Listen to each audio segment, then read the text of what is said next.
How's it going, COE fans? I'm staff writer Justin Joseph, doing well, and it gives me great pleasure to be half of our website's first ever cooperative video review.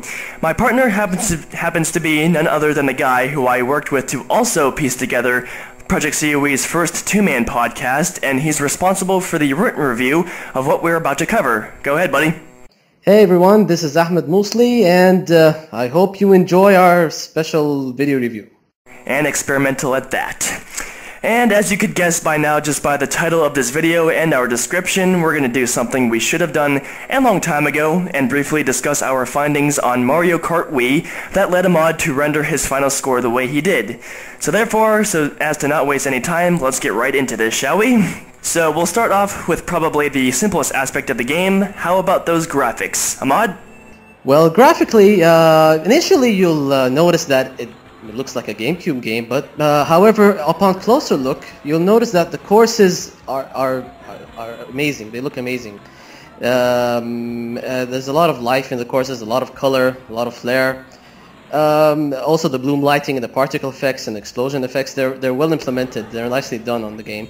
And also the cars are also nicely modeled. The only aspects that I'm a bit disappointed in are, first off, the character models. They look downright disappointing, a bit blocky actually for, you know, a new generation game, especially on the Wii. And additionally, the frame rate is maybe possibly the most disappointing aspect graphically. As most of you know, the GameCube Mario Kart Double Dash had a perfect frame rate no matter what mode you're playing. However, with the new Wii Mario Kart, you notice that it's unstable when you're playing more than two players offline, and if you get your buddy and go via Nintendo Wi-Fi connection online, you'll notice that the frame rate drops to down to half. Okay. In my case, I found the new tracks to be very imaginative. They're very cleverly laid out, and definitely do well to accentuate what Mario Kart has always been about. And even the retro cups also make a solid transition to the Wii build, you know, even those from the DS. We just wish that there could have been more new ones overall. There's definitely variety in the karts and bikes, a solid, nice mascot roster. There's, you know, it's colorful and decently detailed. It just obviously could have looked a little bit better. And there's, you know, a nice sense of speed with 150cc and even 100cc if you can consider that. So enough about graphics, gameplay, and controls, and we'll actually go ahead and emphasize the latter one first. And I'll actually break down each control setup by themselves. Motion works extremely well, surprisingly, and can be used by pretty much anybody. Just two problems that we found. First is that it can tire out your wrists after logging in quite a few hours of play, and you tend to think that you hopped one way for a drift, and the game does the exact opposite, which definitely does not help for this game. With the Wii remote and nunchuck combo, it definitely feels very natural, and it gives you quick access to all the important functions. It's actually worked the best for me thus far. It's probably my favorite option overall. With the Wavebird and GameCube, whatever, it also feels natural, just like Double Dash, but the location of the D-pad may make doing tricks a little uncomfortable. But other than that, go ahead and say anything you'd like about those, Ahmad, and then touch upon the controller support for Classic Controller. I'm just glad that they didn't force the Wii wheel down your throat. Even though it's fun to play with, there is a steep learning curve, like you mentioned. I do like the other types of controls. Regarding the Classic Controller, it's very familiar. It feels exactly like a GameCube controller. You won't have any problems getting into it. Oh, good stuff. Short and sweet to the point. Okay, specifics about the actual gameplay itself, which obviously encompasses the racing and battle. It's all extremely fun. I mean, you have 12 characters at once competing on the tracks now. There's plenty of good traps and pitfalls. It's really anybody's game still, even though that you know, those with skill can still stand out from the pack. There is always that chance. It's just that unfortunate that the rubber band AI is still there, and it really sucks, and it hasn't changed since the SNES days, and really needs to be addressed if Nintendo brings another Mario Kart to the Wii or if the next one is on the DS. Item-wise, I found it all to be pretty good. It's just that the lightning cloud is an absolutely terrible concept. An item should never work against you. But at least there's karts and bikes, and they both have their uses, and they definitely up the ante in terms of sort of updating the overall dynamic. I like that a lot. And then finally, in my case, the split-screen racing, it's as fun as ever to me. I mean, you can race by yourself or in 2 teams of up to 6, whether with your friends or not. And each place of finishing actually adds points to your group's overall score in that part. And you just have a lot of freedom in terms of the tournament setup. I was really impressed. So go ahead and do your stuff. In terms of gameplay, yeah, typical Mario Kart, and actually it's more resemblant of the Mario Kart 64 than Double Dash, which is pretty disappointing in my case because Double Dash had a certain complexity to it by picking up 2 characters and having 1 item with each character. You know, you could strategize a lot in Double Dash, but with this game, even though you have carts and bikes and even though the courses have well-integrated jumps and well-integrated shortcuts, you just don't get that certain complexity that Double Dash had. And in terms of items, I just like to do a counterpoint with you on there. I'm pretty disappointed with the items because the count is just low compared to Double Dash. Again, I'm comparing. Double Dash had a lot of items, and there were certain exclusive items to each character. And that's completely eliminated in the new Wii version.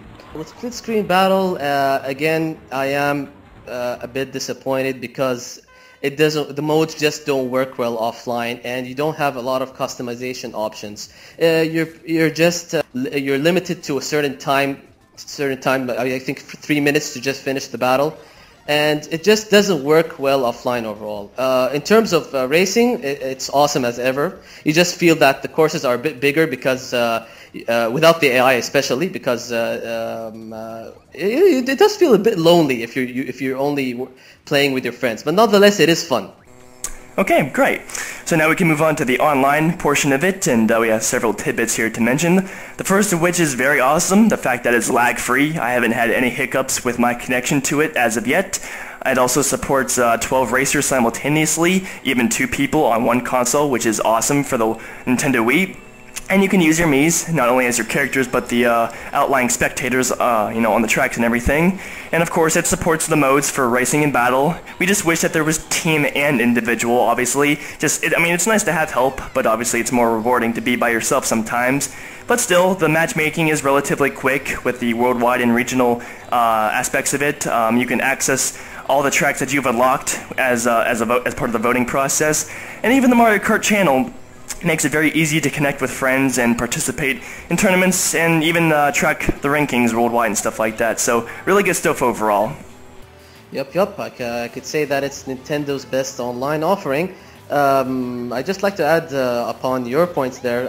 I was especially impressed by how time trials has been given a complete facelift this time around. A lot of people can get into it, by racing other ghosts from your friends and whatnot. And I was very surprised by the mission mode, which is basically the tournament mode that you guys can experience bi-monthly, sorry. There's a lot of certain objectives you could do. I could race for the best time. It's overall, I was very surprised by the online mode. Okay, great. Now go ahead and finish us off with your baby. The music and audio. Well, yeah, a lot of people consider Mario Kart, the Mario Kart series, they don't have a lot of catchy music, but with the old Super Nintendo and Nintendo 64 games especially, there are a lot of awesome soundtracks, and I'm glad that they didn't go with the composers of Double Dash because it had a very annoying soundtrack. You notice that these newbie composers with Mario Kart Wii, there's a lot of variety. There's a lot of certain influences like Celtic. You'll notice in Mushroom Gorge and whatnot. I was surprised by the composition and the samples. They're all well done and well integrated into the game. Okay, good stuff. So, based on everything we've discussed, you can pretty much safely assume that this is a great game. There's satisfactory solo content and just awesome options for the multiplayer.